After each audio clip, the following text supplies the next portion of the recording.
Забраната за движење е воспоставена како превенција од заштита и ширење на невидливиот противник COVID-19.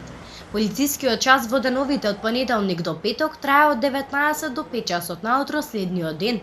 Во текот на изминатото деноноќе, на ниво на секторот за внатрешни работи во Велес, сите граѓани ја почитувале забраната за движење за време на полицискиот час.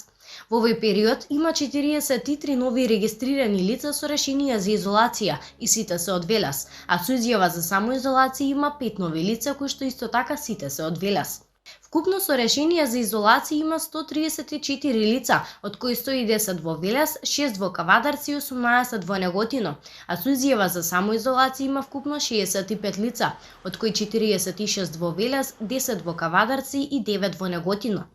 Од страна на полициски службеници извршени се контроли кај лица во изолација и самоизолација, при што сите ги почитувале овие мерки. Начинот на кој што можеме да се заштитиме од COVID-19 е да останеме во нашите домови за време на полицискиот час, да одржуваме растојание од 2 метри, да носиме заштитна маска и на раквици и да вршиме постојана дезинфекција на рацете.